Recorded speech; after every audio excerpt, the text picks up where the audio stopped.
आपण गेल्या वेळेला तिसऱ्या वल्लीला सुरुवात केली होती. थोडं परत आणखीन एक त्याच्यावरचं चांगलं भाष्य वाचायला मिळालं. शंकराचार्यांच्या वरच्या भाष्यावरचं भाष्य वाचायला मिळालं. त्यानुसार सुद्धा आपण आणखीन एकदा परत पाहू शकतो. थोडी उजळणी पण होऊन जाईल.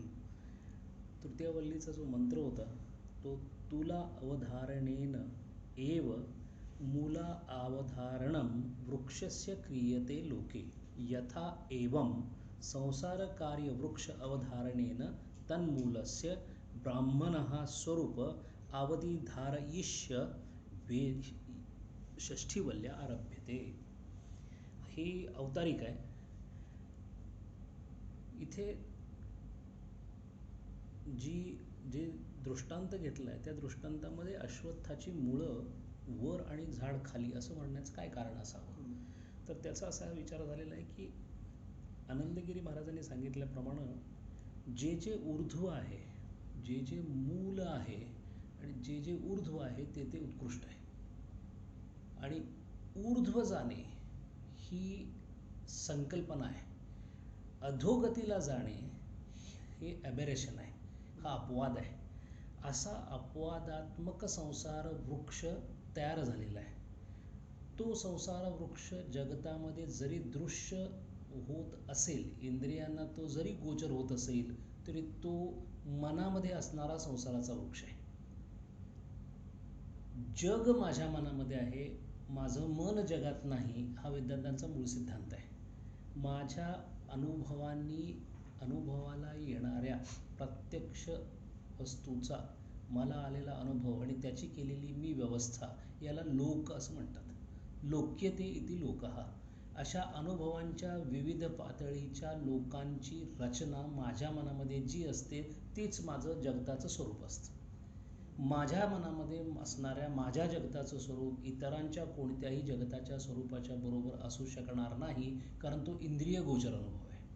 सगळ्यांच्या मनामध्ये असणारा आणि सगळ्यांना एकसमान असणारा जो एकमेव अनुभव आहे तो फक्त चैतन्याचा अनुभव आहे. चैतन्य सोडून जी जी गोष्ट आहे ती प्रत्येक व्यक्तीला व्यक्तिसापेक्ष त्याच्या अनुभवाच्या कक्षेच्या पातळीनुसार प्राप्त होते. आता हा जो दृष्टांत घेतला आहे त्या दृष्टांताचा मूळ उद्देश असा आहे की ज्याप्रमाणे मुळावरून वृक्षाची परीक्षा करता येते, शेंड्यावरून मुळाची परीक्षा करता येते, अव्यक्ताकडून व्यक्ताकडे जाता येतं आणि कार्याकडून कारणाकडे, व्यक्ताकडून अव्यक्ताकडे जाता येतं, कार्याकडून कारणाकडे जाता येतं. साधारण ज्या वृक्षाच्या मुळांबद्दल बोलणं केलं आहे आणि दुसरं शाखांबद्दल बोलणं केलेलं आहे. ऊर्ध्व मूलो अवाक शाखा. मूळ नेहमीच वर होतं, मूळ वरच होतं, उत्कृष्टच होतं आणि त्याचा असणारी व्याप्ती ही त्या अधो जाणाऱ्या शाखांपेक्षा कैक पटीनं जास्त आहे. म्हणजे मला आत्ता वाटणारं अफाट विश्व जे आहे ते माझ्या अनुभवाच्या कक्षेत सुद्धा येऊ शकत नाही, इतकं मोठं असून सुद्धा ते त्या मूलाच्या असणाऱ्या विस्ताराच्या तुलनेने अत्यंत कमी असं आहे. म्हणजे संपूर्णपणे विहंग करणाऱ्या आकाशामध्ये असणारी ती मुळं किंवा तो जो भाग आहे तो जो अपराब्रह्माचा भाग आहे आणि पराब्रह्माचा भाग आहे. त्यामुळे पराब्रह्माचं दशांगुलांमधल्या एक अंगुलाच्या एका टोकानी झालेली ही रचना विश्वाची ही इतकी छोटी आहे आणि ऊर्ध्वमूल असणारं मूल जे आहे ते मात्र ब्रह्माचं शुद्ध सत्व स्वरूप असल्यामुळे त्याच्या विस्ताराला अंत नाही. किंबहुना भ्रूम्यते इति ब्रह्म अशी ब्रह्माची व्याख्याच आहे. जे विस्तारत जातं, ज्याच्या विस्ताराला सीमा नाही त्याला ब्रह्म म्हणतात. म्हणजे अशी वस्तू ज्याचा विस्तार अतिशय असू शकेल, जे महान आहे तेच ब्रह्म आहे. ऊर्ध्वमूलो अवाक शाखा एषः अश्वत्थः सनातनः. शांत असून सुद्धा हा वृक्ष सनातन आहे.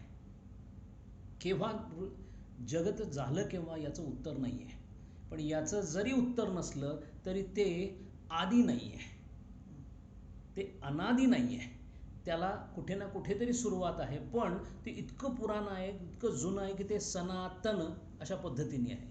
त्याच्यामध्ये प्रवाह नित्यत्व आहे. म्हणजे त्याच्या कोणत्याही भागामध्ये कधीही अशी कोणतीही घटना घडलेली नाही की या जगताला खंड पडला. या जगताचा प्रलयामध्ये लय होतो, लयानंतर उद्भव होतो, पण असं जरी होत असलं तरी ते नव्हतं किंवा त्याच्यामध्ये असा कोणता तरी भाग होता की ज्यावेळेला ते नसतंच असा भाग ते असूपर्यंत असत नाही. म्हणून हा वृक्ष जो आहे तो एका दृष्टीने अश्वत्थ आहे, म्हणजे न श्वः तिष्ठती इति अश्वत्थः, जे उद्या राहत नाही तो अश्वत्थ आणि तरी तो सनातन आहे. तो उद्या राहायचा नसेल तर ज्या क्षणी ब्रह्मज्ञान होईल त्या क्षणी त्याचं अस्तित्व संपलेलं असेल, पण जोपर्यंत त्याचं अस्तित्व ब्रह्मज्ञानाने संपत नाही तोपर्यंत मात्र तो सनातन अशा पद्धतीचाच वृक्ष राहतो. तदेव शुक्रम तद ब्रह्म तदेव अमृतम उच्यते. या वृक्षामध्ये जे मूल आहे ते तदैव शुक्रम, शुक्र तद ब्रह्म, शुक्र म्हणजे शुद्ध, आणि ह्या शुद्धतेमध्ये एखाद्या असणाऱ्या पदार्थाच्या अंतर्भूत किंवा अंगीभूत शुद्धतेसाठी हा शब्द वापरलेला आहे. तदैव शुद्धम तद्ब्रह्म असं म्हटलेलं नाही, तदैव शुक्रम असं म्हणण्याचं कारण असं आहे की अशा या ब्रह्माला विटाळले जाण्याची शंका येऊ शकते. म्हणजे त्याच्या अध्यासावर माया असून, मायोद्भव जगत असून सुद्धा जगतामध्ये आल्यामुळं त्रिगुणांच्या प्रभावाने जो जो मनावर प्रभाव होतो, ज्या ज्या घटना घडतात, काम्यकर्म होतात, त्यामुळे होणारी जी मलिनता आहे ती अशी वाटते की त्याला लागली, पण जे मुळात तसं नसून, मग ते कसं असेल तर ज्या ज्या व्यक्तीने आपल्या मलाचा पूर्ण निवृत्ती करून उपासनेच्या द्वारे जेव्हा तो पुढे जातो, जेव्हा त्याला ब्रह्मसाक्षात्कार होतो, तेव्हा ते परत ते तत्व शुक्र आहे असा त्याला अनुभव येतो. म्हणून त्या शुक्रतेला किंवा त्या शुद्धतेला तद ब्रह्म असा जो आहे तदैव अमृतम उच्यते, तो अमर म्हणून ओळखला जातो. तस्मिन् लोकाः श्रिताः सर्वे तदु नात्येति कश्चन. या वाक्यामध्ये तस्मिन् लोकाः श्रिताः, लोक म्हणजे अनुभव, अलग अलग अनुभवाच्या पातळीनुसार सप्त लोक तयार केलेले आहेत.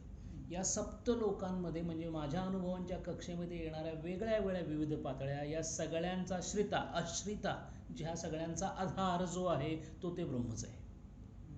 आणि ते ब्रह्म असूनही सर्वे तदु नात्येति कश्चन, त्याला ओलांडून जाणे हे कधीही शक्य नाही, कारण ते सर्वांना ओलांडून जातं. याचा अर्थ परत परत ते अंतिम तत्व आहे एतद्वैत, हेच ते आहे एतद्वैतत.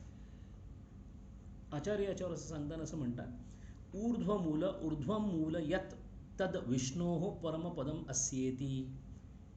याची जी मुळं ऊर्ध्वपान आहेत ती विष्णूचे परमपद किंवा पाय आहेत. विष्णू परमपद म्हणण्याचं कारण असं आहे की विष म्हणजे anything that progresses and keeps on progressing forward, जे पुढे पुढे सरकतं, जे नेहमी पुढे जातं, म्हणून विष चढतं. अशा प्रकारचं विष चढवणारा तो विषय असतो, आणि या विषयाप्रमाणेच नेहमी समोर जाऊन जे जे काही व्याप्त करण्यासारखं आहे ते जो व्याप्त करतो तो विष्णू. अशा तिन्ही प्रकाराने तो शब्द वापरला गेला आहे. सह अयम अव्यक्तादिस्थावरांत संसार वृक्ष ऊर्ध्वमूलः. सह अयम अव्यक्तादिस्थावरांत, कोण कोण आहे त्याच्या आधारावर? अव्यक्त म्हणजे माया.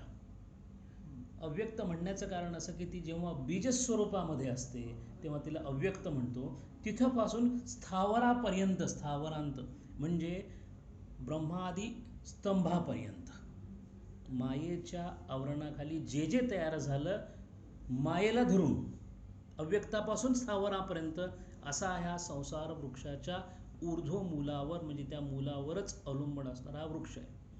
पुढे आचार्य म्हणतात, वृक्षश्च व्रश्चनात्, हा वृक्ष तोडता येतो. वृक्षश्च व्रश्चनात्, हा वृक्ष तोडला जाऊ शकतो. जन्म जरा मरण शोकादि अनेक अनर्थात्मक प्रतिक्षणम अन्यथा स्वभावो माया मरिच्य उदक गंधर्व नगरीवत दृष्ट नष्ट स्वरूपात. आता संसार वृक्षाचं वर्णन चालू झालेलं आहे. या वृक्षाचं वर्णन ज्या पद्धतीने करण्यात आलेलं आहे त्यावर आपल्या चिंतनामध्ये ज्या ज्या गोष्टी माझ्या अवलोकनाला येतात, ज्या ज्या गोष्टी माझ्या अनुभवाच्या पातळीत येतात, त्या सर्व गोष्टींच्या अस्तित्वाची विल्हेवाट या संसार वृक्षाच्या दृष्टांतामध्ये लावून दिलेली आहे. जन्म मरण शोकादी अनेक अनर्थात्मक म्हणजे विकार हे अनर्थात्मक आहेत. विकार अर्थते इति अर्थः. अर्थते इति अर्थः म्हणजे ज्याच्यामध्ये काहीतरी मागण्यासारखं आहे त्याला अर्थ असं म्हणतात. आणि ज्याच्यात काहीच मागण्यासारखं नाही किंवा ज्याच्यात माझ्या फायद्याचं काहीच नाही त्याला अनर्थात्मक म्हणतात. म्हणजे हे षडविकार ज्या गोष्टीला होतात त्या सगळ्या गोष्टी अनर्थात्मक आहेत, ज्याच्यामध्ये माझा जडदेही येतो. म्हणजे माझ्या शरीराबद्दल असणारी माझी आसक्ती ही अत्यंत विफल असण्याचं कारण ती षडविकाराने ग्रस्त आहे. प्रतिक्षणम अन्यथा स्वभाव. प्रत्येक क्षणाला मी म्हणून जी वस्तू आहे ती एक आहे असं सांगताच येत नाही. ती क्षणाक्षणाला बदलणाऱ्या वृत्तीबरोबर बदलत जाते. म्हणूनच क्षणिकवाद जो बुद्धिझम मधला आहे त्याच्यामध्ये असं म्हणतात की एका क्षणापूर्वीचा मी एका क्षणात नंतरचा मी असू शकत नाही. आणि म्हणून त्याचं उदाहरण देताना असं म्हणतात की जी ज्योत उजळलेली आपण पाहतो ती दरवेळेला वेगळी वेगळी ज्योत असते. फक्त तिच्यामध्ये असणाऱ्या अंतराचा अंदाज न येणाऱ्या इंद्रिय आपल्याकडे असल्यामुळे त्याच्यामध्ये एक प्रकारचं सातत्य जाणवतं. तद्वत प्रत्येक क्षणाला मी हा वृत्तीनुसार वेगळा वेगळाच आहे. म्हणजे ज्या ज्या वेळेला माझ्या मनामध्ये वृत्ती असेल त्या त्या वेळेला मी वेगळा असेल. प्रतिक्षणम अन्यथा स्वभाव. आणि कशा प्रकारचं असेल हे सगळं? माया मरिच्छ उदक गंधर्व नगरीवत. एखाद्या जादूगाराप्रमाणे, एखाद्या मृगजळामध्ये पाणी दिसतं त्याप्रमाणे, आकाशामध्ये असणाऱ्या एखाद्या गंधर्व नगरीप्रमाणे, म्हणजे ज्याचं सत्यत्व कुठेच नाही आहे अशा प्रकारचे हे असल्यामुळे. तसेच हा संसार वृक्ष कसा आहे? तो मायामरीच्य आहे, मृगजळातल्या पाण्याप्रमाणे आहे, आकाशातल्या गंधर्व नगराप्रमाणे आहे. तो अन्यथा स्वभाव आहे, तो सतत बदलणारा आहे, तो अनर्थात्मक आहे, त्याला षडविकार आहेत आणि तो दृष्ट नष्ट स्वरूपात आहे. दृष्ट नष्ट स्वरूपाचा म्हणजे जे आत्ता आहे असं वाटतं ते काही कालाने तिथं असू शकत नाही. आणि यामध्ये ज्यातून मी जगाचा अनुभव घेतो ते अत्यंत सूक्ष्म आणि तरल असं अंतःकरण सुद्धा जडामध्येच घेतलेलं आहे. ते धरून जे जे काय आहे त्या सगळ्या गोष्टी आहे नाही या स्वरूपामध्येच राहतात. दृष्ट नष्ट स्वरूपात. अवसानेच वृक्षवत अभावात्मक. अवसान म्हणजे शेवट. अवसान गळलं म्हणतो म्हणजे शेवट झाला. अवसान म्हणजे शेवट. अवसानेच शेवटी वृक्षवत अभावात्मक. एखादा वृक्ष कसा संपून जावा तसं ते अभावात्मक आहे. म्हणून जे दिसतंय त्याच्या क्षणिकत्वाकडे किंवा क्षणभंगुरत्वाकडे बघून अजातवादी लोक हे झालंच नाही असं म्हणतात. त्यांच्या विश्वाकडं पाहणाऱ्या दृष्टीचा दृष्टिकोन इतका पुढे गेलेला आहे की व्यावहारिक सत्तेमध्ये असणारं सत्य मान्य करून सुद्धा पारमार्थिक सत्याच्या पातळीवर सतत वावरत असल्यामुळे, जसं जागृत असलेल्या पुरुषांनी जर एखाद्या स्वप्नाचं वर्णन केलं तर त्याला सर्वांनी मान्यता द्यावी की ते खोटं होतं. तद्वत पारमार्थिक सत्तेत असणारे जे जे आहेत ते व्यावहारिक सत्तेला स्वप्नवत मानून ते झालंच नाही असं म्हणतात. त्यामुळं स्वप्नवत वाटणाऱ्या जागृत अवस्थेमध्ये असणाऱ्या लोकांना मात्र ते वेडे वाटतात. गौडपादांच्या कारिकेमध्ये अजातवाद सांगताना गौडपादांनी अगा जे जग घडलेची नाही अशा पद्धतीने वर्णन केलेलं आहे. ते वर्णन जे आहे ते इथे दृष्टनष्ट स्वरूपात असल्यामुळे अवसानेच वृक्षवत अभावात्मक. प्रश्न असा येतो, मग जर मला जगाचा येणारा प्रत्यय व्यावहारिक सत्तेमध्ये जसा येतो तसा न येता पारमार्थिक सत्तेमध्ये कसा येत असेल? तर पारमार्थिक सत्तेमध्ये येणारा व्यावहारिक सत्तेचा प्रत्यय हा जवळजवळ प्रत्ययरहित असतो. आणि तो प्रत्ययरहित झाल्यामुळं सगळे संत ताबडतोब निर्णय देऊन टाकतात की मी मेलो, माझा मृत्यू झाला. मरणाही आधी राहिलो मरोनी, मग केले होते तैसे मनामध्ये. हे इथं म्हणजे तुकाराम महाराजांचा पारमार्थिक सत्तेमध्ये प्रवेश झाल्याचे हे उद्गार आहेत. जी कृष्णमूर्ती जे म्हणतात की you must die before your death, ती ही डेथ आहे. किंवा कबीर जे म्हणतात की ज्या मरणे से जग डरे मेरे मन आनंद, कब मरू कब पाहू पूर्ण परमानंद. केव्हा एकदा मी पारमार्थिक सत्तेत जातो असं त्यांचं हे असतं. पुढे वर्णन असं दिलेलं आहे, कदली स्तंभवत निस्सारो. एखाद्या केळाच्या झाडाला कापल्यानंतर त्याचा राहिलेला बुंधा जो आहे तो काही क्षणाचाच जिवंतपणा त्याच्यामध्ये आहे. हळूहळू हळू त्यातला सार जाऊन ते वाळून जाऊन संपणार आहे. जसं कदली स्तंभ असतो तसं संसार वृक्ष हा निस्सार आहे. आणि अशा असणाऱ्या निस्सार अशा या वृक्षामध्ये पूर्णपणे सार असल्यासारखं आपण सारवत समजून त्याच्यामध्ये इतकी गुंतून गेलेलो असतो. पुढे ते असे म्हणतात, अनेक शत पाखंड बुद्धी विकल्पास्पद तत्वविजिज्ञा सुभिही. असं असल्यामुळे आणखीन त्याच्यात मोठा गोंधळ असा आहे की एकतर हे सगळं असं आहे, त्यात सुद्धा ज्यांनी हे कसं आहे असा विचार करण्याचा प्रयत्न केला त्यांना सुद्धा ते पूर्ण गवसलं नाही. त्यामुळे कोणी त्याला क्षणभंगुरवादात पकडलं, कोणी आरंभवादात पकडलं, कोणी त्याला ते कणाकणांनी बनलेलं असं म्हटलं, कोणी त्याला अणुरेणूंनी बनलेलं असं म्हटलं. त्यामुळे पाखंड्यांची सुद्धा संख्या फार मोठी आहे.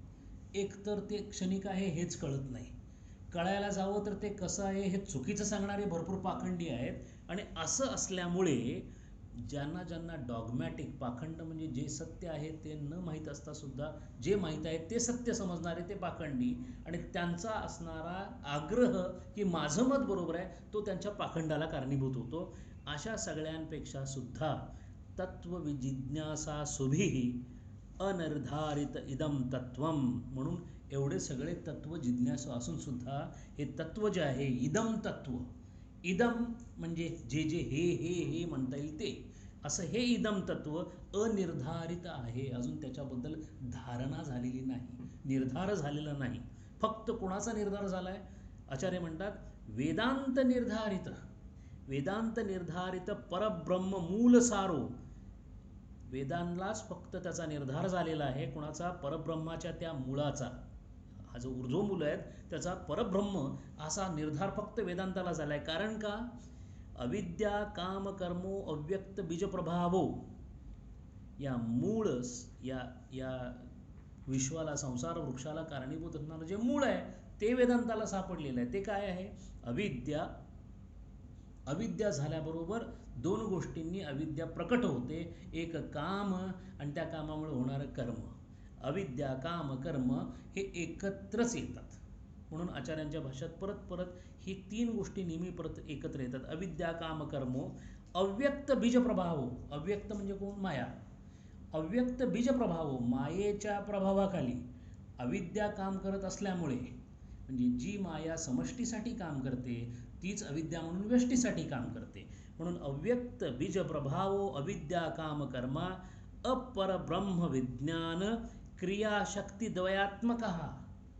त्या मायेच्या पोटी पहिला जन्माला आलेला जो अंकुर किंवा जीव आहे त्याचं नाव आहे हिरण्यगर्भ. त्या हिरण्यगर्भाच्या मार्फत मायेचा प्रचंड पसारा पुढे गेल्यानंतर आपल्याकडे असणाऱ्या परब्रह्माच्या अध्यस्थाखाली असून सुद्धा स्वतःची समजून दोन क्रिया, ज्या तीन शक्ती आहेत त्यापैकी दोन्हींचा इथं उल्लेख केला आहे, पण साधर्म्यांनी तिन्ही घेतल्या जातात. तिथे इच्छाशक्ती, ज्ञानशक्ती, क्रियाशक्ती, स्वरूपिणी अशा पद्धतीनं देवीचं वर्णन केलेलं आहे. सगळ्या देवी महात्म्यांमध्ये शक्ती किंवा देवीचं वर्णन करण्याचं कारण असं आहे की ज्या शक्तीमुळे मी आता इथं आहे, ज्या शक्तीचा मी वापर करतो, जी अध्यस्थानी ब्रह्मावर अवलंबून आहे, म्हणजे ब्रह्माकडून उधारीने घेतलेला प्रकाश जिनी मला दिलेला आहे त्याच प्रकाशांनी मला परत तिलाच निरस्त करायचं आहे. आणि हे निरस्त करण्याचं काम असण्यासाठी लागणारी जी ऊर्जा आहे ती ऊर्जा बुद्धीपासून क्रियाशक्तीपर्यंत, इच्छापासून ज्ञानशक्तीपर्यंत देणारी तीच देवी आहे. अशा पद्धतीने हा हिरण्यगर्भ पुढे काम करतो. म्हणून प्रथम जो जीव आहे तो क्रियाशक्ती द्वयात्मक हिरण्यगर्भांकुर सर्व प्राणी लिंग भेद स्कंध. आता हा जो झाड आहे जे उलटं झालेलं आहे, त्या उलट्या झालेल्या झाडाचे सगळ्यात पहिल्यांदा मुळं दिसलेली आहेत. आणि मुळांचा अंदाज कशावरून आलेला आहे तर तुला अवधारेण. साधारण एखाद्या उंच झाडाकडे बघून मुळांचा जसा अंदाज येतो तसं हे एवढं संसार वृक्ष पसरलेलं आहे तर त्याची मुळं किती दूरवर गेलेली असणार आहेत. तिकडून पुढे गेल्यानंतर पहिल्यांदा झाडाचं जर काय दिसेल तर बुंदा दिसलेला आहे, तो स्कंद म्हणे. आणि तो काय आहे? सर्व प्राणी लिंग भेद. सगळ्या प्राण्यांचं जे लिंग शरीर आहे, लिंग शरीर म्हणजे जे शरीर सोडल्यानंतर चेतनेच्या आधाराने जडाचा जो भाग कमीत कमी त्याच्या बरोबर राहतो त्याला लिंग शरीर असं म्हणतो. ते एका शरीरातून दुसऱ्या शरीरात जाण्यासाठी क्रमयोग्य असं असतं. असं क्रमप्राप्त असणारं जे जे लिंग शरीर आहे अशा सगळ्या प्राण्यांच्या आणि सगळ्या स्थावर जंगमांच्या लिंग शरीराने हा खोड बनलेला आहे झाडाचा. असा हा संसार वृक्ष आहे. आणि म्हणून इथे जेव्हा ज्ञानी पुरुषाला मुळांचा अंदाज येतो तेव्हा तो संसार वृक्ष त्याच्या मनामध्ये संपलेला असतो. म्हणून तो संसार वृक्षाला तोडत नाही, त्यांनी संसार वृक्षाला आपल्या मनाच्या पटलावर असणारा संसार वृक्ष उद्ध्वस्त करून टाकलेला असतो. व्यावहारिक सत्तेत मात्र तो तसाच ठेवतो. म्हणून आनंदगिरी महाराजांनी खूप छान शब्द वापरला आहे, even if you know that the pot is made up of clay, that doesn't mean you break the pot. Just know that it is made up of clay, that is enough. म्हणजे जो जो ब्रह्म विद्वरिष्ठ आहे त्याला जे जे काही चाललंय ते मिथ्या आहे हे निश्चित माहिती आहे. म्हणून ते मिथ्या समजून तो तशा पद्धतीने वागत नाही, व्यावहारिक सत्तेचं भान ठेवतो, पारमार्थिक सत्तेतला आनंद उपभोगतो. अशी जीवनमुक्ताची अवस्था आहे.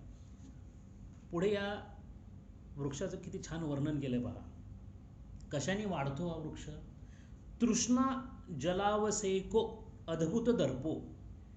ह्याला एक पाणी लागतं विशिष्ट प्रकारचं आणि त्या पाण्याचं नावच तृष्णा आहे. खरं म्हणजे तृष्णेला पाणी लागतं, पण इथं तृष्णा पाणी देतीये. तृष्णा जलावसेको, अवसेको म्हणजे अवसिंचन करणे, म्हणजे झारीतून पाणी घालतो तशा पद्धतीने अशी ही तृष्णा सतत या झाडाला फोफावत ठेवते. याचा अर्थ महत्त्वाचा असा आहे की जिथे तृष्णा नाही तिथे या झाडाचा आपोआप वाळणं चालू होईल. आणि तृष्णा नसणे म्हणजे वैराग्य. म्हणून झाड माहीत असणे हा विवेक, झाडाची तृष्णा थांबवणे, जलसिंचन थांबवणे म्हणजे वैराग्य. आणि हे करण्यासाठी एकमेव महत्त्वाचा भाग म्हणजे माझ्याकडून होणाऱ्या जितक्या इच्छा आहेत अगदी सात्विकपर्यंत, त्या जोपर्यंत संपत नाहीत तोपर्यंत कोणत्याही परिस्थिती हे जे झाड आहे ते वृंगते किंवा संपणार वृक्ष ते असं होणार नाही. पण गंमत अशी होते की जितकं ह्याला पाणी देईल तितके त्याच्या पुढे एक विशिष्ट प्रकारचा बदल घडतो झाडामध्ये. त्याच्या झाडापासून एक प्रकारचा वास यायला लागतो. अद्भुत दर्पो तो त्याच्या अहंकाराचा असतो.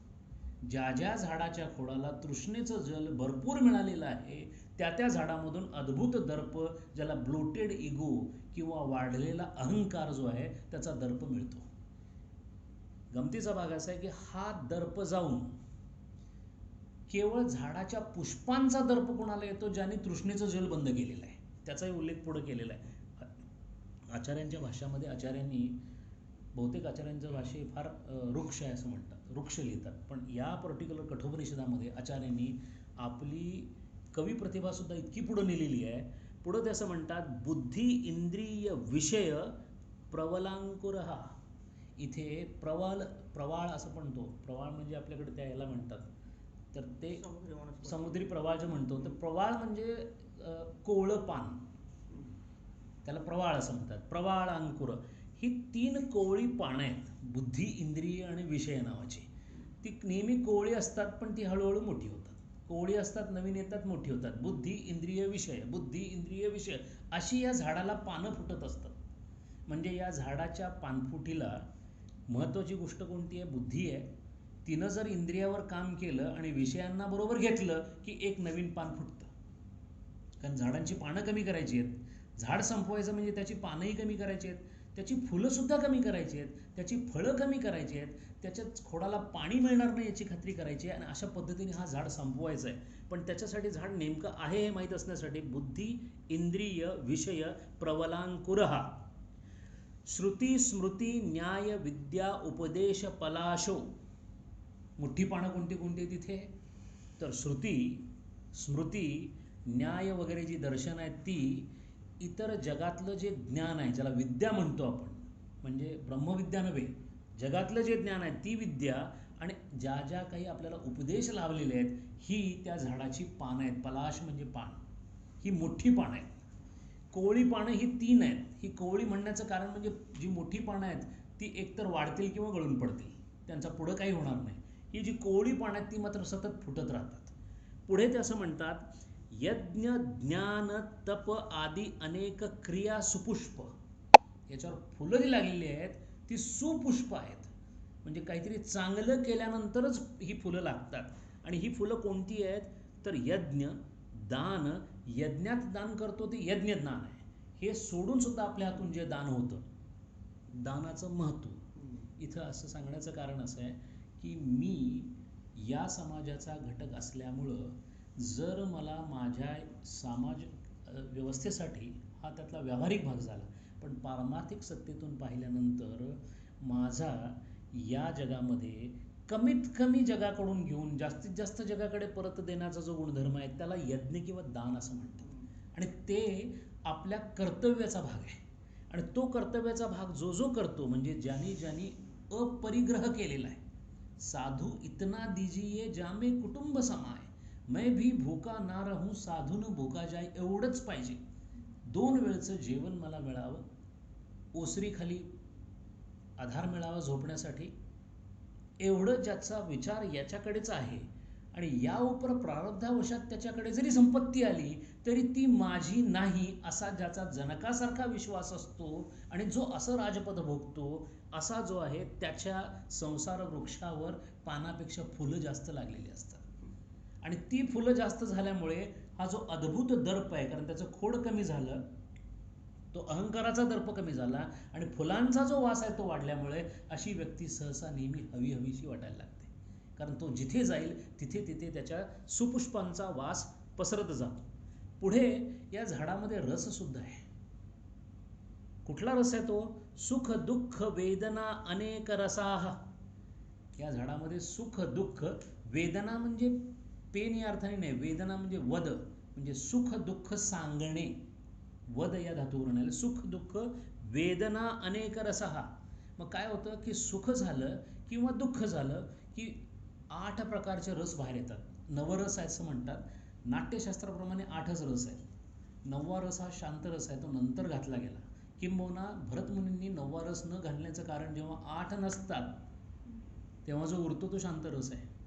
आणि म्हणून रौद्र, अद्भुत, हास्य, वीर हे सगळे 8 रस जे आहेत ते 8च्या 8 रस आपल्याला या संसार वृक्षामध्ये रस पाहायला मिळतात. आणि 8च्या 8 रस कशा पद्धतीने येतात, कुठून सांगितले जातात, ते सुखदुःखांच्या मार्फत सांगितले जातात.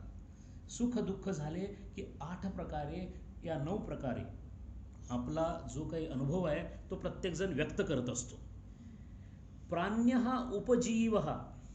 गमतीचा भाग म्हणजे हे झाड असे आहे की हे झाड प्राण्यः उपजीवः, हा प्राण्यांच्या जगण्यासाठी अनंत फलं सुद्धा देतो. कारण सगळे जीव या झाडावर, या वृक्षावर जगत आहेत. अनंत फल तृष्णा सलिल अवसेक. तृष्णा नावाच्या पाण्याने याला सिंचन केल्यामुळे, सलील म्हणजे पाणी, सलील अवसेक प्ररूढ जडीकृत. हा या तृष्णा नावाच्या पाण्याने परत परत परत परत हे केल्यामुळे काय झालंय, हा प्ररूढ झालेला आहे, तो अगदी खंबीर झालेला आहे, त्याचं खोड मोठं झालेलं आहे आणि जडीकृत हा तो मोठा झाला आहे. जडीकृत हा दुरुड बद्ध मूल हा. आता अशा पद्धतीने तो खाली वाढत चाललेला आहे की त्याला आता उत्पात म्हणजे त्याला काढायचं, उपटायचं हे अवघड होत चाललंय. म्हणजे अनंत जन्मांच्या संस्कारांनी, वासनेंनी, त्या वासनात ज्या इच्छेमुळे होतात, तृष्णेमुळे होतात, त्यांनी परत परत हा वृक्ष सिंचल्यामुळे तो प्रचंड मोठा झालेला आहे. पुढे ते असं म्हणतात, सत्यनामादि सप्तलोक ब्रह्मादिभूत पक्षीकृत निडहा. हा वृक्ष काय करतो, कोणाला आसरा देतो? सत्यनामादि सप्तलोक, भू भुवहा भुवरहा, त्याच्यानंतर स्वर जन तप आणि सत्य, असे 7 लोक आहेत. म्हणजे 7 अनुभवांच्या पातळ्या आहेत किंवा सप्तलोक आहेत. या सगळ्या सप्तलोकांना ब्रह्मादिभूत, अगदी ब्रह्मापासून जी जी काही भूत म्हणून झालेली आहेत त्या सगळ्यांना पक्षीकृत निडहा, एखाद्या पक्षाने घरटं करावं तशी जागा करून देतो. सगळ्यांची घरं इथं आहेत, सगळे पक्षीकृत घरं करून तिथं राहिलेले आहेत. त्याच्यामध्ये ब्रह्मापासून सगळ्या भूतांचा संबंध आहे. म्हणून 3रा वर मागताना नचिकेताने सांगितलं, ब्रह्म जरी असला तरी आम्हा एक दिवस राजा हा संपणार आहे धर्मराज, मला त्याचं काही देऊ नका. आणि म्हणून पुढे असं म्हणतात की प्राणी सुख दुःख हर्ष शोक जात नृत्य गीत, या प्राण्यांच्या सुखदुःखामुळे काय काय चाललेलं इथे या या संसार वृक्षावर? हर प्राणी सुख दुःख उद्भूता, सुख आणि दुःखापासून उद्भवल्यामुळे हर्ष शोक जात, आनंद झालेला आहे किंवा दुःख होतं. आनंद झाला की हा बागडतो आणि वाईट झालं काहीतरी की शोकाकुल होतो. म्हणून काय झालेलं आहे, तो जात नृत्य गीत, शोकाकुल पण झालेला आहे, नृत्य पण करतो, कधी गातो सुद्धा. आणि पुढे काय करतो, वादित्राक्षवेलिता, कधी कधी तो संगीतात सुद्धा डबून जातो. कधी कधी क्षवेलिता म्हणजे एक छोटा खेळ आहे, त्या खेळामध्ये एकामेकाला आव्हान दिलं जायचं. त्या काळचा खेळ असा वेदातल्या काळामधला क्षवेलिता. म्हणजे तो संसार वृक्षामध्ये इतका डुबून गेलेला असतो की तिथे होणारा जो छोटा मोठा खेळ आहे तो सुद्धा त्याला खरा वाटायला लागतो. क्षवेलिता. अस्फोटिता, अस्फोटिता म्हणजे आव्हान देणे, मारामारीचं आव्हान देत असतो एकामेकाला. त्याच्यानंतर हसिता, हास्यात्मक, अकृष्ट, कधी कधी तो हसतो. हसण्याचे 6 प्रकार आहेत शास्त्रामध्ये, हसण्याचे प्रकार सांगितलेले आहेत. अट्टहास नावाचं एक हास्य आहे, विनाकारण हसणे त्याला अट्टहास असं म्हणतात. छद्मी हसणे असं हास्य आहे, मंद हास्य आहे, दंतपंक्ती दाखवून देणार. या प्रत्येक हास्याच्या पोटी येणारा अनुभव हा वेगळा वेगळा आहे. अशा प्रकारे विविध प्रकारचा हास्य दाखवत हा संसार वृक्षावर खेळत असतो. अकृष्ट रुदिता, कोणीतरी अकृष्ट म्हणजे ओढून घेऊन चाललेलं आहे. बऱ्याच जणांच्या अनुभवामध्ये असंही होतं की कुठेतरी आपल्याला फरफटत घेऊन चाललोय अशी मनामध्ये सुद्धा भावना होते. कुठल्याही प्रकारचा प्रारब्धावर नियंत्रण नाही, सगळं चांगलं करायला जातोय, वाईट वाईट वाईट होत चाललंय. कोणी मदत करत नाही, भावानी फसवलं, मित्रांनी फसवलं, अमुक झालं, याला सुद्धा आकर्ष म्हणजे उडून घेऊन जातात. आणि खरोखरच जरी कोणी काय केलं असेल तरी सुद्धा त्याला पोलीस चोराला उडून घेऊन जातात. अकृष्ट रुदिता, असं उडून गेल्यामुळे रुदिता रडणारा. आहा मुंच मुंच मुच्चेती, अहो मला घेऊन जातात असं म्हणत रडणारी किंवा रडणारा, याच्यामध्ये स्त्रियांवर होणारे अत्याचार आहेत हे इथं चालू आहेत. संसार वृक्षाचं वर्णन चालू झालंय.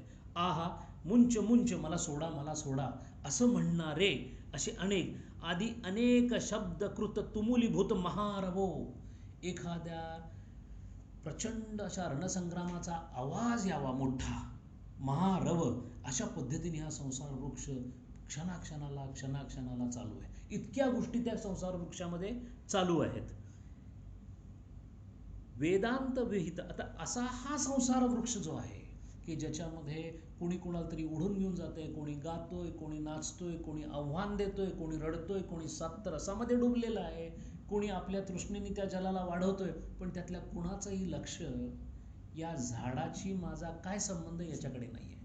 असा एखादा विरळा धीर, म्हणजे ज्याने बुद्धीने काम केलेलं आहे असा धीर, तो काय करतो, वेदांत विहित ब्रह्मात्मदर्शन, म्हणजे वेदांनी सांगितल्याप्रमाणे ब्रह्मात्मदर्शन म्हणजे ब्रह्मदर्शनाचा प्रयत्न केल्यामुळे तो त्याला जाणवते की हा वृक्ष माझा नाही आहे, मी या वृक्षाचा नाही. हम पंछी परदेशी बाबा आणि देसरा नाही, मी या देशाचा नाही, कबीर म्हणतात. आणि देसरा लोग अचेता, इथले लोक अचेतन आहेत, पल पल डर माही, घाबरलेले आहेत. ते जे सांगतायत, मग हे कसं कशा पद्धतीने, आता मला कळालं की हा वृक्षाचा मी भाग नाही आहे, मग आता वृक्षाला मला काय करायला लागेल, तर त्याचा उच्छाद करावा लागेल, उपटून टाकावं लागेल. मग ते उपटून टाकण्यासाठी एकच शस्त्र आहे आणि त्या शस्त्राचं वर्णन केलंय, वेदांत विहित ब्रह्मात्मदर्शन असंग शस्त्रकृतच्छेद. असंग हेच त्या शस्त्राचं नाव आहे, असंग कृत. जेव्हा जेव्हा संग सोडून असंगाकडे जाणं, आणि असंगाकडे जाणं म्हणजेच वैराग्याची पहिली पायरी. असंग आणि संगात संजायते, गीतेत सांगितलेलं आहे. ध्यायते विषयांपूसा संगस्तेषु उपजायते, तिथून सुरुवात आहे. ध्यायते थांबवता येणार नाही, कारण त्याचा तो परांची खानी व्यतृणोत स्वभाव, इंद्रिय बाहेरच राहतील. ती असं काहीतरी होईल आणि ती सगळी आपल्या पण देवाकडे जातील असं होणार नाही. त्याच्यासाठी संग जो आहे, मन जाता है तो जाने दे, तन न जाने दे, आणि मग पुढे पुढे मग मन भी नहीं जाएगा. ही जी अवस्था आहे ती असंगातली आहे. म्हणजे इथे विषयांच्या संघाला किती महत्त्व दिलेलं आहे. आणि याचा विचार करता करता काही भाष्यकारांच्या मध्ये काही उपभाष्यकार पण आहेत. फार सुंदर सांगितलेलं आहे. काकांचं परत परत त्यांनी सांगितलेलं एक वाक्य हे इथं अगदी चपखल बसतं. प्रश्न व्यापाचा बिलकुल नाही आहे, प्रश्न उपद्व्यापाचा आहे. हा उपद्व्याप म्हणजे हा संघ आहे. आणि म्हणून आपल्याला असणाऱ्या मित्रांच्या संख्येवरून संघ किती हे कळतं. जर ते खरे मित्र असतील तर मला संघाला मदत करतील, आणि म्हणून असंगाशी संघ आणि प्राणाशी गाठ असं म्हणतात. आणि खरोखर प्राणाशी गाठ येते. असंग शस्त्रकृत्वे एषः संसार वृक्षः अश्वत्थः अश्वत्थवत काम कर्म वातेरितः. या असंग नावाच्या शस्त्राने त्याचा उच्छेद करता येतो. पण एष हा संसार वृक्ष अश्वत्थ नावाचा जो आहे तो काम कर्म वातेरित, त्याची पानं जी आहेत ती सतत, एखादा वारा जसा त्याच्यामध्ये गेल्यानंतर त्याचा आवाज येतो, सळसळ येते, ती सतत सळसळ ऐकू येते. कशाची सळसळ येते? काम कर्म वातेरित. वात एरित, वात म्हणजे वारा, एरित म्हणजे हलवणे. काम आणि कर्म या दोन वाऱ्याच्या झुळका या झाडाला सतत पानांना हलवत असतात. कुठली पानं सगळ्यात जास्त हलणार आहेत? जी कोवळी आहेत ती हलणार आहेत. म्हणजे बुद्धी, इंद्रिय, विषय ही पानं सगळ्यात जास्त हलणार आहेत. हलवणारे कोण? वारा. कोणता वारा? काम कर्म. एका बाजूला पाणी आहे तृष्णेचं, एका बाजूला काम आणि कर्माचा वारा आहे, एका बाजूला बुद्धी, इंद्रिय. काय सुंदर पद्धतीने मांडलेलं आहे सगळं. आणि हे नुसतंच म्हणजे केवळ कवी मांडणी नाही आहे, याच्यामध्ये असणारं तत्वज्ञान किती मोठं आहे. पुढं ते असं म्हणतात, नित्य प्रचलित स्वभाव हा. या संसाराचा जो वृक्ष आहे ना त्याचा हा नित्य प्रचलित स्वभावच आहे. तू याच्यामधून काय मिळेल का? हा कोळसा आहे, याला किती जरी उघळवलं तरी हा काळाच राहणार आहे. हा नित्य प्रचलित स्वभाव, त्याचा स्वभाव आहे तो, आणि ते नित्य प्रचलित आहे. स्वर्ग नरक तिर्यक प्रेतादिभिः शाखाभिः. आता त्याच्या ब्रांचेस कुठल्या कुठल्या चांगल्या? शाखा. उलटं वर्णन चालू झालं, खोडाचं वर्णन झालं, आता शाखा यायला लागल्यात. त्याच्या शाखा भरपूर आहेत, त्यातल्या 4 सांगतो असं म्हणतात आचार्य. कोणत्या कोणत्या? स्वर्ग नरक तिर्यक प्रेत या त्याच्याही आहेत. स्वर्ग म्हणजे जर नशीब असेल तर अशी एखादी शाखा मिळेल की जिथे बरोबर बसणारे जे आहेत त्यांनी ज्ञानाचा उदय होऊ शकेल, म्हणून त्याला सुवर्ग, गुड कंपनी म्हणजे स्वर्ग. स्वर्गाचा अर्थ संस्कृतमध्ये सुवर्ग असा आहे. म्हणजे जिथे जिथे संतांजवळ बसायला मिळणे याला स्वर्ग म्हणायचं. म्हणून साधू संत येती घरा तोची दिवाळी दसरा, याचं कारणच असं आहे की तेवढी एकच शाखा आहे जी बसण्यासारखी किंवा जे दाखवण्यासारखी आहे. या उलट नरक, नरकाचा अर्थ काय आहे? नर हा कायंती इति नरकः. कायंती म्हणजे ओक्साबोक्षी रडणे, त्याला इंग्रजीमध्ये वेलिंग असं म्हणतात. ओक्साबोक्षी रडणारा जो आहे तो नरकात आहे असं समजावं. मग आपण आपल्या आयुष्यामध्ये काय करतो याच्यावरून आपण नरकात आहे की स्वर्गात आहे हे ठरवावं. सुवर्ग असेल संतांच्या पायाशी जाऊन बसावं, नसेल तर नरक, तिर्यक योनी, ज्यांच्या पाठीचा कणा जमिनीला समांतर आहे त्याला तिर्यक असं म्हणतात. आणि ते फार वेगळ्या पद्धतीने शब्द वापरलेला आहे. एकतर प्राणी तिर्यक असतातच कारण त्यांचे सगळे मनके ह्याला असतात, पण मनुष्य प्राणी सुद्धा त्याची मनका आडवा असल्यासारखा जेव्हा वागतो तेव्हा तो तिर्यक योनीत गेलेलाच असतो. त्यामुळे या 4ही शाखा मृत्यूनंतर येणाऱ्या नसून या जीवनामधल्या शाखा आहेत. कारण तो ओक्साबोक्षी रडू शकतो, अशा प्रकारची कारणं घडतात.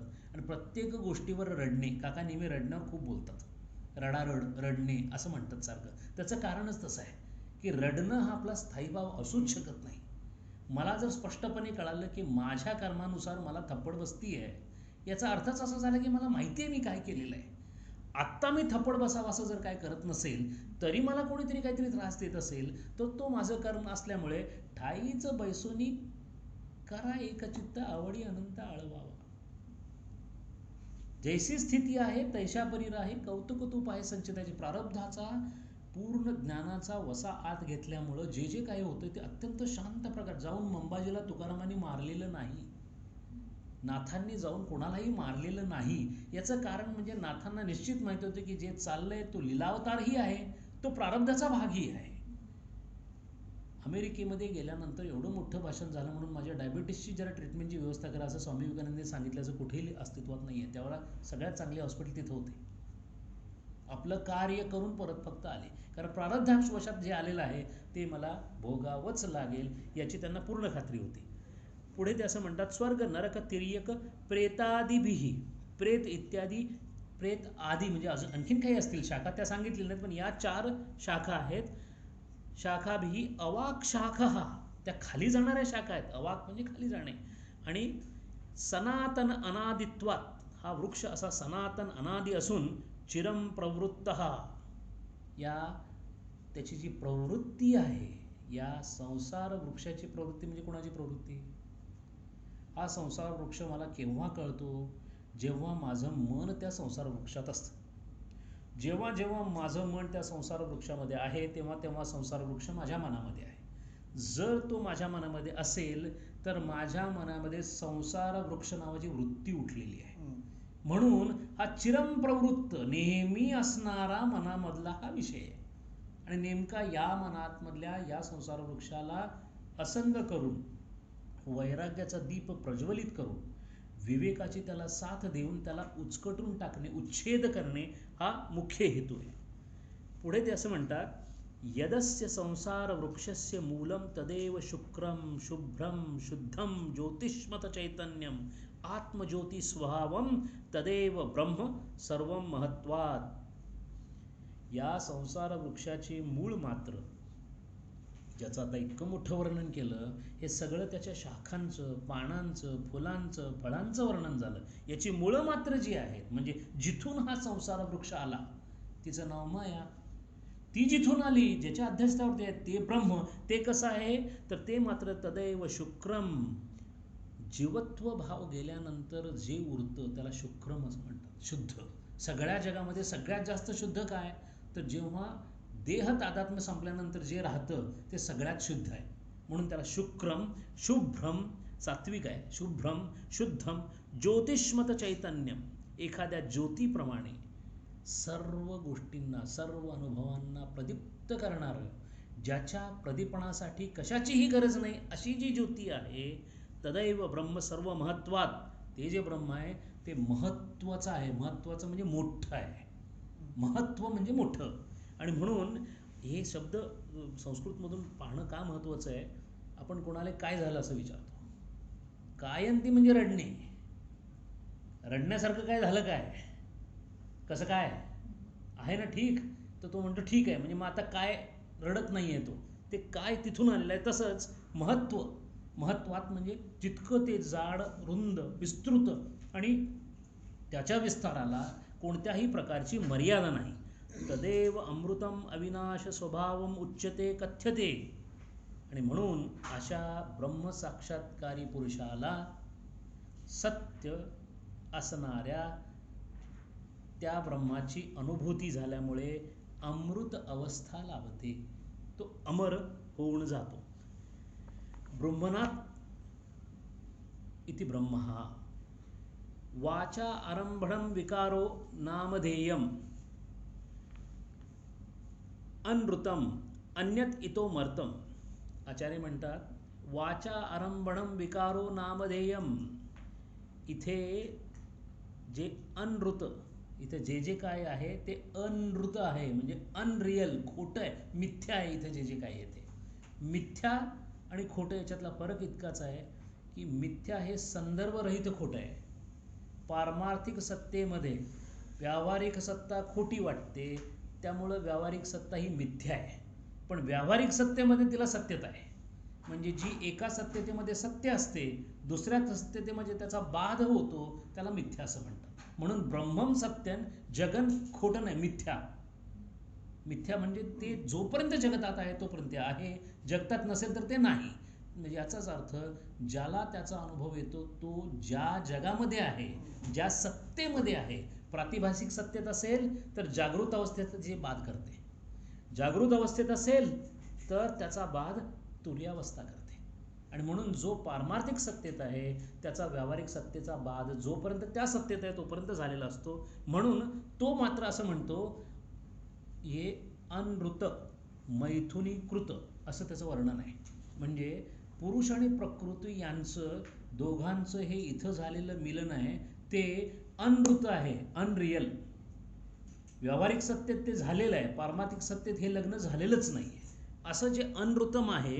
आणि म्हणून तिथं जे जे काही दिसतं ते वाचा आरंभणम विकारो नामधेयम, छांदोग्य उपनिषदात हाच मंत्र आलेला आहे.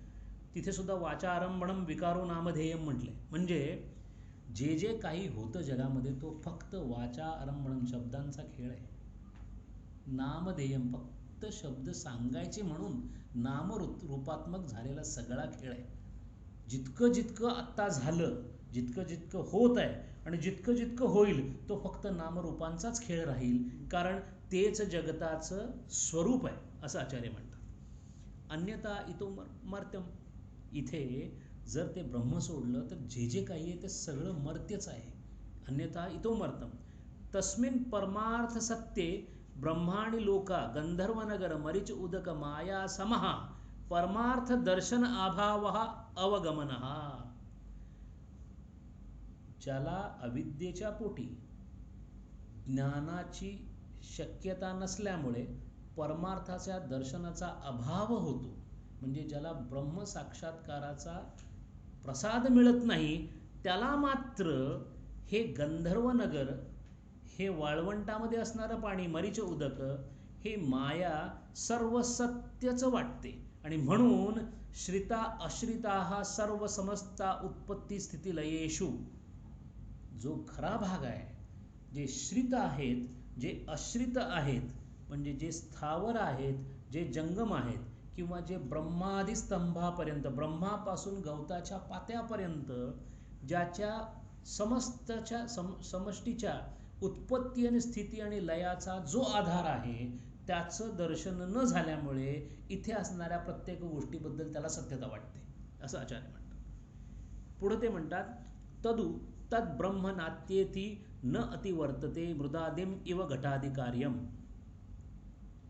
जसे घट मातीच्या पुढे काहीच नाही, तो त्याचा आकार जरी असला तरी शेवटी त्याचा शेवट हा मातीत होऊन माती हे त्याचं कारण आहे.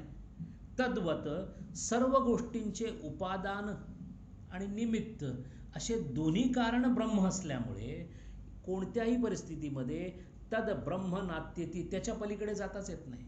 त्यामुळे जसा कार्यामध्ये कारणाचा लय करत करत करत करत मागे जावं, तेव्हा जे कारणविरहित कारण सापडेल किंवा कॉजलेस कॉज सापडेल ते कधीही त्याच्या पलीकडे जाता येणार नाही. तद ब्रह्म नात्येति न अतिवर्तते, त्याच्यापासून अजून वर्णन करण्यासारखं दुसरं काही नाहीच आहे. कश्चन कश्चिद अपि विकारः, म्हणूनच आम्हाला होणारे जे षडविकार आहेत ते षडविकार सुद्धा त्याच्या आधिपत्याखालीच आहेत. कश्चन कश्चिद अपि विकारः यद विज्ञानात अमृता भवन्ति. इथपर्यंत आचार्यांनी संसार वृक्षाचा वर्णन केलेलं आहे. तो वृक्ष ऊर्ध्व मूल आहे, अधो शाखा आहे. मूल ही मूळ असल्यामुळे तो जसा ऊर्ध्व आहे म्हणजे उच्च आहे, तसा तो उत्कृष्ट सुद्धा आहे, म्हणून त्याला ऊर्ध्व मूल असं म्हटलेलं आहे. ऊर्ध्व मूल असल्यामुळे त्यांनी व्यापलेलं जे आकाश आहे ते यांच्या शाखांनी व्यापलेल्या जागेपेक्षा कैक पटीने जास्त आहे. म्हणजेच माझ्या अनुभवाला येणाऱ्या जगापेक्षा अत्यंत जास्त पटीने ब्रह्माचं अस्तित्व आहे. इतकं ते महान आहे, इतकं ते महत्त्व आहे. या झाडाच्या जितकी खोड आहेत ते संपूर्ण खोड सर्व भूतांच्या लिंग शरीरांनी बनलेलं आहे. या लिंग शरीरामध्ये असणारं हे झाड आहे. या झाडाच्या मुळाला लागणारं जे पाणी आहे ते फक्त तृष्णाच आहे. जेव्हा जेव्हा तृष्णा तिथे तिथे घातली जाईल तेव्हा तेव्हा या झाडामध्ये एक तर ते झाड रूढीबद्ध होईल, घट्ट मुळांना धरून ठेवेल आणि आपल्या जाडीला वाढेल. जितकं ते वाढेल तितके त्याच्यामध्ये सुख दुःख नावाचे रस वाढतील. जितके त्याच्यामध्ये रस वाढतील तेव्हा सुख दुःख उद्भव होणारे जे काही 8 रस आहेत ते 8च्या 8 रस त्या व्यक्तीला अनुभवाला येतील. ब्रह्मापासून ते स्तंभापर्यंत असणाऱ्या सर्वांच्या मायेसहित सर्वांची घरटी या वृक्षावर आहेत. ज्या जलावर हा वृक्ष वाढतो त्या जलावर हा वृक्ष जसा वाढत जाईल तसा तसा त्याला अहंकार नावाचा दर्प यायला लागतो. जर त्या व्यक्तीने ज्याच्यासाठी हा संसार अनुभवाला प्रतीत येतो जर त्यांनी यज्ञ याग दान तप केलं तर याच झाडाला सुपुष्प सुगंधी पुष्प येऊ शकतात. पण याच झाडाला प्रवाल म्हणजे अत्यंत नाजूक अशी पानं लागतात जी बुद्धी इंद्रिय विषय या नावाची असतात. याच झाडाला विद्या दर्शन श्रुती स्मृती यासारखी मोठी मोठी पानं सुद्धा लागतात. याच झाडाच्या काही शाखा जमिनीमध्ये जातात. ज्या जमिनीमध्ये जाणाऱ्या शाखा आहेत त्यामधल्या प्रमुख शाखा नरक स्वर्ग भूत प्रेतादी अशा आहेत. पैकी स्वर्ग जो आहे तो सुवर्ग म्हणजे ज्यांची संगत चांगली आहे म्हणजे सत्संगत आहे अशी ती शाखा आहे. नरक म्हणजे जे सतत रोदनामध्ये आहेत. नरहा कायंती ते नरका जे रडत रडत रडत रडत पुढे जातात अशी एक तिथं शाखा आहे. ज्यांचा मणका जमिनीला समांतर आहेत असे तिर्यक योनी असणारी एक शाखा आहे. आणि शेवटची शाखा प्रेतादी म्हणजे जे प्रेत अशा प्रकारची शाखा आहे. म्हणजे ज्यांच्यामध्ये कोणत्याही प्रकारचं चैतन्याचं अस्तित्व अशा प्रकारचं नाही की जिथे विवेक आणि वैराग्याचा उदय होऊ शकेल. अशा प्रकारच्या या शाखेमध्ये सगळं वर्णन केल्यानंतर पूर्वपक्षाने केलेली एक शंका आचार्यांनी मांडलेली आहे. यद विज्ञानात अमृता भवंती इति उच्यते. जर या अनुभवाने अमर होतं असं तुम्ही म्हणता, यद विज्ञानात अमृता भवंती इति उच्यते जगतो मूलम तदेव नास्ति ब्रह्मसत एवं इदम निसृतम इति. असं जर असेल म्हणजे ब्रह्म तुम्ही सत्य नाही की असत्य नाही असं म्हणता, मग प्रश्न असा येतो की असं जर असेल तर हे सगळं जग काय असतमधून आलं की काय? जर ब्रह्म ते करत नाही आणि ब्रह्म काहीच करत नाही आणि हे सुद्धा काहीच होणार नाही म्हणजे ब्रह्म काही करत नाही हा काही होत नाही म्हणजे तिथे काही शून्य वगैरे राहतं की काय शिल्लक, की खरोखर काही शिल्लक राहतं? काहीही नसणे कशाचा तरी अभाव असणे हे सत्य आहे की काहीतरी भावानी तिथे आहे हे सत्य आहे? याचा अर्थ जर संसार वृक्ष उचकटला गेला, जर संसार वृक्ष पूर्णपणे नाहीसा झाला वृंक्ते संपला तर तिथे काय शिल्लक राहील? कारण जे शिल्लक राहील त्याचा अनुभव येत नाही असं तुम्ही म्हणता, कारण ते अनुभवगम्य नाही. ते जर अनुभवगम्य नसेल व्यावहारिक सत्तेच्या दृष्टीने तर कदाचित असं तर नाही ना की हे सगळंच निघून जातं आणि काहीच उरत नाही. आणि याचं उत्तर देण्यासाठी तन्न तसे नाही असं सांगून पुढचा मंत्र सुरू होतो. यदि इदम किंच जगत सर्वं प्राणम एजति निःश्रुतम महद भयम वज्रम उद्यतम यत् एतत् विदुः अमृतास्ते भवन्ति. पहिल्या मंत्रामध्ये एक शब्द आलाय प्राण म्हणून. यदि इदम किंच जगत सर्वं प्राणम एजति निःश्रुतम. एजति म्हणजे पुढे पुढे जाणे किंवा हलणे, जाणे चालणे हलणे. निःश्रुतम म्हणजे निर्माण होणे. जगामध्ये जे जे काही हलतं म्हणजे चालतं किंवा निर्माण होतं, एजति निःश्रुतम, ते सगळं कुठे होतं? सर्व प्राणात होतं. आता प्राण या शब्दाचा अर्थ आपण श्वासाशी लावतो.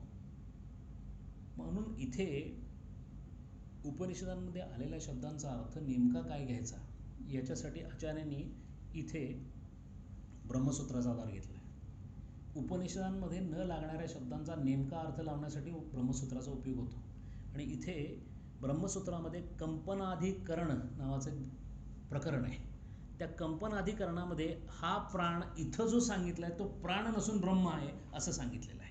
आणि मग या मंत्राचा अर्थ असा लागतो की या जगतामध्ये जे जे काही उत्पाद्य होतं, जे जे काही जन्मतं, जे जे काही येतं म्हणजे निःश्रुत होतं आणि जे जे काही पुढे मागे हलतं चालतं किंवा ज्याच्यामध्ये चैतन्याचा आभास होतो ते जे काही आहे ते सगळंच्या सगळं ब्रह्माच्या सत्तेवरच अनुभवाला येतं. महद भयम वज्रम उद्यत यम एतत् विदुः अमृतास्ते भवति. इथे कठोपनिषदांनी अशी संकल्पना केलेली आहे की या सर्व जगताचा जो कर्ता करविता आहे, जो स्वतः अकर्ता असून ज्याच्या सत्तेवर ही जग चाललेलं आहे, त्या सगळ्या जगामध्ये एक प्रकारचं वैश्विक परिमाण असून ते अत्यंत सूत्रबद्ध आणि नियमबद्ध पद्धतीने चालावं म्हणून एखादा स्वामी किंवा राजा आपल्या हातामध्ये वज्र घेऊन सगळ्या सेवकांकडून आपलं काम करून घ्यावं, तद्वत ब्रह्म मायेच्या मार्फत अकर्ता असून या सर्व जगाची व्यवस्थित व्यवस्था सतत लावत असतो, असा या मंत्राचा अर्थ आहे. महद्भयम, अत्यंत घाबरून, महद्भयम वज्रम उद्यत. आता वज्र हा जो हे जे अस्त्र आहे हे इंद्राचं अस्त्र आहे. हे अस्त्र इंद्राने घेतलं दधीची ऋषींकडून. दधीची ऋषींनी आपल्या पाठीच्या मणक्याचं हे अस्त्र करून दिलं आणि ते अस्त्र वस्त्रासुराला मारायला इंद्राने वापरलं.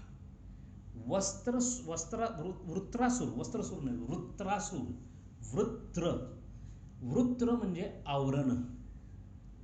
या संपूर्ण गोष्टीमध्ये असणारं तत्वज्ञान किती सुंदर आहे हे आचार्यांनी सांगितलेलं आहे. वृत्रासुर म्हणजे कशाचं आवरण आहे? अविद्येचं आवरण आहे. त्या वृत्तासुराला मारण्यासाठी इंद्र म्हणजे काय? इंद्र हे कर्माचं द्योतक आहे. इंद्राची अधिष्ठान देवता हात आहे, कर्म करणारे. म्हणजे कर्म करणारा तो म्हणजे मनुष्य वृत्रासुराचा वध करण्यासाठी दधीची म्हणजे घुसळणारा, रवीला दधीची म्हणतात. म्हणजे ज्याप्रमाणे मंथन करावं असं ज्यांनी विवेकाने मंथन केलेलं आहे असे जे ऋषी, त्यांचा मनका म्हणजे त्यांच्या ज्ञानाचा मनका इथे सुषुम्नेसाठी वापरलेला आहे. म्हणून ज्याला ज्ञान झालेलं आहे अशा ऋषींच्याकडून घेतलेलं ज्ञान घेऊन त्या ज्ञानाचा वज्रासारखा वापर करून वृत्रासुराचा वध करून या वज्राचा उपयोग केला गेला, अशी त्या कथेची व्यवस्था लावण्यात आलेली आहे. आता हे जे वज्रम आहे, असं वज्र ब्रह्म म्हणजे ज्ञान सतत हातात ठेवून या संपूर्ण विश्वाची व्यवस्था लावतो आणि संपूर्ण विश्व त्या वज्राच्या भीतीने म्हणजे त्या ब्रह्माच्या अधिपत्याखाली, इथे भीती किंवा महाभय असा जो शब्द आहे तो शुद्धतेसाठी वापरलेला आहे. असंही अखंडानंदाने सांगितलेलं आहे की जिथे जिथे भय आहे ते भय दोन प्रकारचं आहे. एक द्वैतामुळे येणारं भय आणि एक परमेश्वराच्या ताकदीपुढे विश्वरूप दर्शनामुळे अर्जुनाला वाटलेलं भय. आपल्याला गुरुतुल्य असणाऱ्या श्रीकृष्णांनी भगवानांनी जेव्हा ते दर्शन दिलेलं आहे तेव्हा त्या भयाने सुद्धा त्याच्या विचारांची शुद्धता झालेली आहे. म्हणजे त्या ईश्वराच्या अनंत जे काही त्याचे काय म्हणतो त्याला आपण ऐश्वर आहे, त्यातल्या ऐश्वर्याकडे बघून त्याला त्याच्या मनामध्ये आलेले जे विचार आहेत त्या विचारांमुळे त्याच्या विचारांच्या सत्वगुणाचा परिपोष झालेला आहे.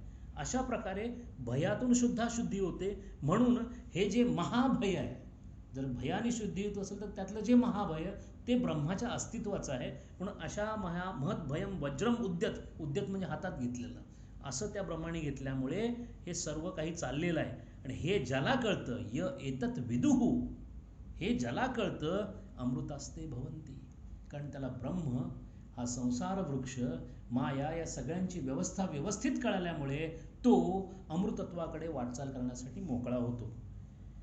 आचार्य भाष्यामध्ये म्हणतात यद इदम किंच यत् किंच इदम जगतम सर्वं प्राणे परास्मिन् ब्रह्माणि सती एजाति कंपते तत एव निःसृत निर्गत सत्प्रचलती नियमेन चेष्टते. जे जे काही आहे, जे जे या जगामध्ये ब्रह्मादी स्तंभापर्यंत आहे ते जोपर्यंत ब्रह्म किंवा प्राण आहे परस्मिन ब्रह्माणी तोपर्यंतच ते असते आणि त्याच्या या ताकदीवरच सर्वजण काम करतात. एजाति कंपते, ते हलतात सुद्धा, ते कापतात सुद्धा. कारण तो जो आहे त्याच्या अधिपत्याखाली सर्व काही चाललेलं आहे. एवं निःसृतः निर्गतः, ते त्याच्या सर्व हालचाली त्याच्या अधिपत्याखाली होतात. त्याच्या भयाने ते कापतात, त्याच्यातूनच ते उद्भवतात. सत्प्रचलती, त्याच्याकडेच ते जातात. असे सर्व ठरवल्याप्रमाणे नियमानुसार चालते. नियमेन चेष्टते प्रचलती. कोणतीही विश्वामधली रचना आणि घटना ही त्यांनी सांगितल्याप्रमाणेच होत जाते. म्हणून कोणत्याही प्रकारे चालत असलेल्या घटनेचं अधिपत्य किंवा स्वामित्व मनुष्याने आपल्याकडे घेऊ नये, याचं कारण इथे आहे. यत एव जगत उत्पत्ती आदि कारणेन ब्रह्म तत् महद्भयम. ब्रह्म आपल्या महाभयंकर सत्तेने सर्व जगाच्या जगत उत्पत्ती आदी कारणानं, उत्पत्ती आदी म्हणजे उत्पत्ती स्थिती लय, हे तिन्ही त्याच्या अधिपत्याखाली होतात. महच्च तद्भयं च बिभेति अस्मात् इति महद्भयं वज्रम उद्यतम उद्यतम इव वज्रम. एखादा वज्रायुध हातात धरल्याप्रमाणे हे महान तत्व, हे भयंकर रूप जेव्हा माझ्या समोर येतं, आपल्या समोर येतं, तेव्हा आपण भयभीत झाल्याशिवाय राहत नाही. एक उपभाष्यकाराने इथे अलीकडच्या एक सुंदर उदाहरण सुद्धा दिलेलं आहे की fair seed time had my soul and I grew up fostered alive by beauty and fear. असं वर्ड्सवर्थ नावाच्या कवीचं वाक्य आहे की मी लहानपणी फेअर सीड टाईम म्हणजे लहान सीड टाईम लहानपणी had my soul and I grew up. मी कसा वाढलो? Fostered alive by beauty and fear. परमेश्वराच्या सौंदर्याने आणि परमेश्वराच्या बद्दल वाटणाऱ्या भीतीनी, म्हणजे अनुकंपेने वाटणारी त्याच्याबद्दलची जी भीती आहे त्याने मी मोठा झालो, असं वर्ड्सवर्थ लिहिलेलं आहे. हा वर्ड्सवर्थ जो आहे त्याच्यावर शोपेनहावरचा भयंकर प्रभाव होता आणि हा शोपेनहावर नेहमी आपल्या उशाला उपनिषद ठेवत होता, असा तो आहे. आणि हीच कविता स्वामी विवेकानंदांच्या वाचनामध्ये आल्यानंतर रामकृष्ण परमहंसांच्याकडे जाण्याची वेळ या कवितेमुळे आली. असा महाभय हा अशा पद्धतीने सुद्धा इथे एका उपभाष्यकाराने जोडलेला आहे. याचाच अर्थ ब्रह्माच्या अस्तित्वाचं सतत ज्याला जागरूकता आहे, त्याच्या अस्तित्वाची त्याला सतत ज्याला माहिती आहे, जो त्याच्यासाठी दक्ष आहे, तो नेहमीच ब्रह्म ज्याच्या विचारांमध्ये मुरलेला आहे त्याची दृष्टी बदलल्यामुळे तो या जगामध्ये असून सुद्धा पारमार्थिक सत्तेमध्ये स्वैर फिरत असतो. व्यावहारिक सत्तेमध्ये त्याचं अस्तित्व जवळजवळ नसल्यासारखं असतं. प्रातिभागिक सत्तेचा त्याचा काही संबंधच येत नाही.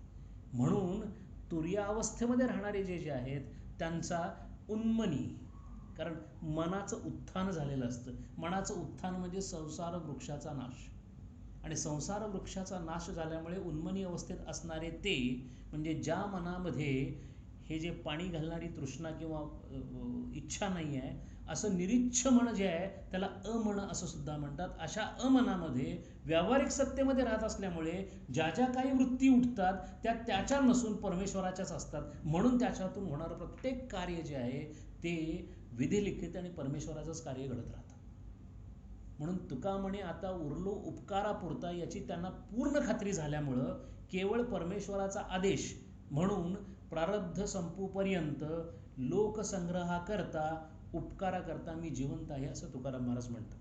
यथा वज्र उद्यतकरम स्वामिना अभिमुखीभूत दृष्ट्वा भूत्या नियमेन तत्शासने वर्तन्ते तथा इदम चंद्र आदित्य ग्रहतारका आदि लक्षण जगतस स ईश्वरम नियमेन क्षणम अप्य विश्रांतम वर्ततम इत्युक्तम भवती.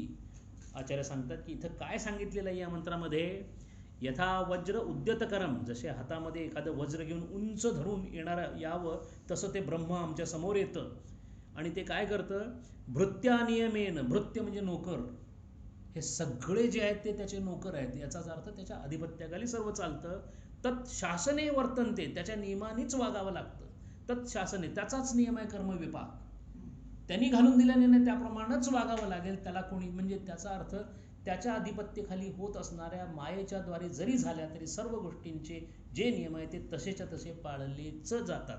म्हणून तत्शासने वर्तन्ते तथा इदम चंद्र आदित्य ग्रह नक्षत्र तारका आदि लक्षणम जगत स ईश्वरम नियमेन. इथे केवळ चंद्र तारका आदित्य सूर्य एवढेच नव्हे तर स ईश्वरम, त्या शुद्ध मायेमध्ये पडलेलं त्याचं जे चैतन्याचं प्रतिबिंब आहे म्हणजे जो ईश्वर आहे तो सुद्धा नियमेन क्षणम अप्य विश्रांत, क्षणम अपि विश्रांती ही न, एका क्षणाची सुद्धा त्यांना विश्रांती मिळत नाही. जसं तो सांगतो तसंच चालावं लागतं. अप्य विश्रांतम वर्तत इत्युक्तम भवती.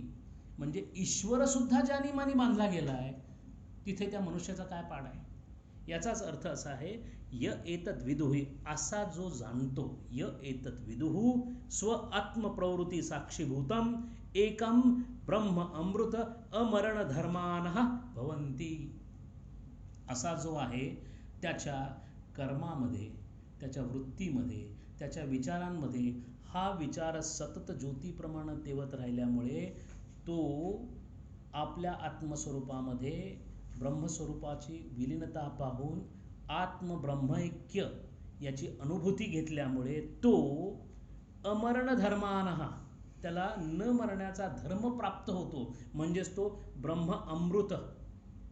ब्रह्मामृत अशा पातळीला जाऊन पोचतो. आणि कसं? स्व आत्मप्रवृत्ती साक्षीभूतम, स्व आत्मप्रवृत्ती, इथे आत्मा नाही आहे, आत्मा आहे. मला होणाऱ्या जितक्या जितक्या प्रवृत्ती आहेत त्याचा जो साक्षीभूत आहे, याचा अर्थ आत्तापर्यंत मी केवळ साक्षी चैतन्याकडे पाहिलं सुद्धा नव्हतं. त्याचा वृत्ती चैतन्यामध्ये उपयोग करून साक्षी चैतन्याचा माझ्या बुद्धीमध्ये असणारा कवडसा, एवढी छोटीशी शिदोरी घेऊन मी आत्तापर्यंत ज्या ज्या वृत्ती किंवा जे जे कर्म केलं त्याच्यासाठी ज्या ज्या वृत्ती उठल्या, या सगळ्या वृत्तींच्या मागे असणारा जो साक्षी चैतन्य आहे, साक्षीभूतम, तो आत्ता मला माहीत झाल्यामुळे मी अमरण धर्मानः, म्हणजे मी अमर झालेलो आहे. असे ते लोक अमर होतात, ब्रह्मीभूत होतात. कथम तद्भयात जगत वर्तत इत्याह, कसे सर्व जग त्या ब्रह्माच्या भीतीत राहतात ते पुढच्या मंत्रामध्ये सांगितलेलं आहे. भयात असताह अग्निही तपती, ब्रह्माच्या भयामुळे म्हणजे अधिपत्यामुळे अग्निही तपती. भयात तपती सूर्यः, सूर्यसुद्धा तिथूनच अभयदान घेतो. भयात इंद्रश्च वायुश्च, भयामुळे इंद्रसुद्धा वायुसुद्धा. मृत्युर्धावती पंचमः, 5 लोक धावत सुटतात ब्रह्माच्या भयामुळे. कोणते कोणते? अग्नी, सूर्य, इंद्र, वायू, आणि सगळ्यात महत्त्वाची गोष्ट म्हणजे सांगतोय कोण? मृत्यूच सांगतोय. मृत्युर्धावती, धर्मराज सांगतायत. आणि धर्मराज म्हणतात की मला पळावं लागतं त्याच्यामुळे. अशी इथं अवस्था आहे. याचं साधारण वर्णन तैत्तरीय उपनिषदात आल्यामुळं अखंडानंदांनी याच्यावर थोडंसं वेगळ्या प्रकारची टीका भाष्य केलेलं आहे. ते असं म्हणतात की इथं जो अग्नी आहे तो वाकशी रिलेटेड आहे. जसा अग्नी तापतो किंवा अग्नीकडे एखाद्याला तापवण्याची ताकद आहे, तीच तापत अग्नितत्व असणाऱ्या वाक किंवा वाचेमध्ये आहे. कारण वाचेने माणसाला तेवढ्याच प्रकारचा त्रास देता येतो किंवा तेवढ्याच प्रकारे तापवता येतं. म्हणून अग्नीमध्ये जी तप्तता आहे तीच वाचेमध्ये आहे, असं अखंडानंदाने याचा अर्थ असा लावला आहे. भयात तपते सूर्य, हा सूर्याचा दृष्टीशी संबंध आहे. त्यामुळे ज्या ज्या गोष्टीमुळे सूर्य जसा तापतो तो सूर्य आपल्याला प्रकाशित करतो, तद्वत माझा अक्ष, माझे डोळे मला प्रकाशित करतात. म्हणून या इंद्रियामध्ये असणारा जो आहे तो सुद्धा सूर्यच आहे. भयात इंद्रश्य, इंद्र कर्मेंद्रियाचा देव आहे. त्यामुळे माझी जेवढी जेवढी कर्मेंद्रिय आहेत ती इंद्रामुळे आहेत. वायुष्य म्हणजे आकाशाशी त्याचा संबंध आहे. म्हणजे माझं विचरण जिथे जिथे होणार आहे, माझ्या विचारांना आचारांना जिथे जिथे स्थान मिळतं तो वायू आहे. आणि असं असणारे सगळे, आणि माझं नसणं मृत्यू, म्हणजे माझा जीव भाव किंवा देह तादात्म्य संपणं म्हणजेच माझा मृत्यू होणं. या 5ही गोष्टी सुद्धा त्याच्या अधिपत्याखाली चालतात, असा अखंडानंदांनी लावलेला त्याचा अर्थ आहे. भयात भीत्या परमेश्वरस्य अग्निः तपति, भयात तपति सूर्यः, भयात इंद्रश्च वायुश्च मृत्युर्धावती पंचमः. आचार्यांचं हे वाक्य जवळजवळ या मंत्रासारखंच आहे. नहि ईश्वरानां लोकपालानां समर्थानां सत्तां नियंतां चेत.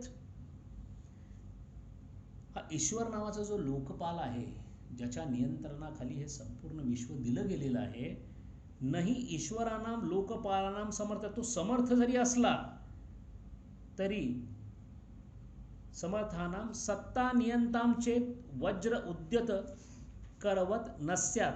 जर वज्र उद्यत म्हणजे ज्यांनी हातामध्ये वज्र धरलेलं आहे, म्हणजे ब्रह्म जर त्याच्या मागे नसेल तर समर्थ असलेल्या या लोकपालाचं काम करणाऱ्या ईश्वराला सुद्धा काम करता येणार नाही. नस्यात स्वामी भयभीतानाम इव भृत्यानाम नियता प्रवृत्ती उपपद्यते. जर त्या हातामध्ये वज्र धारण केलेल्या ब्रह्माची अधिपत्य सर्वत्र लोकपाल म्हणून मिरवणाऱ्या ईश्वरावर जर नसेल तर कोणत्याही प्रकारे त्यानं ज्या नोकरांवर, म्हणजे ज्याच्यावर त्याचे नियंत्रण चालायचं ते नियंत्रण सुद्धा अजिबात चालू शकणार नाही, अशी ब्रह्माची आख्यायिका आहे, असं आचार्य म्हणतात. या 3 मंत्रांमध्ये आणि अवतारिकेमध्ये आचार्यांनी संसार वृक्षावर सर्वात जास्त भर दिलेला आहे. सुरुवात साधकाची तिथून आहे. संसार वृक्षाच्या सांगितलेल्या सर्व गुणधर्मांची आपल्या विचारांची सांगड घालून जर थोडी बहुत मनन केलं तर त्या मननातून निश्चित या संसार वृक्षाला रोडावण्याचं काम आपण करू शकतो. याला एकदम उच्छाद करण्याचं काम आपल्याकडून होणार नाही, पण त्याला रोडावण्याचं काम करायचं असेल तर सगळ्यात पहिल्यांदा त्याच्या रसांमध्ये न बुडून जाणे. कारण जे रस तयार झालेले आहेत ते आपल्याला नाचवल्याखेरीज राहणार नाहीत. पण जोपर्यंत त्याचं खोड वाळेल आणि त्याचं खोड पूर्ण जेव्हा वाढेल जेव्हा वैराग्य पराकोटीला पोहोचेल. पण वैराग्यासाठी घेतलेली प्रत्येक पायरी ही या खोडाला हळूहळू कमी करण्याचा प्रयत्न करण्यामध्ये खूप मदत करू शकते. या संसार वृक्षाच्या खोडाची पूर्ण वाळण्याची प्रक्रिया आणि ज्याच्यानंतर त्याचा उच्छेद होणार ही प्रक्रिया एका जन्मात होईल की अनेक जन्मात होईल हे साधक करत असलेल्या साधनेवर अवलंबून आहे. हरिओम. ओम पूर्णमदः पूर्णमिदं पूर्णात् पूर्णमुदच्यते पूर्णस्य पूर्णमादाय पूर्णमेवावशिष्यते. ओम शांति शांति शांति.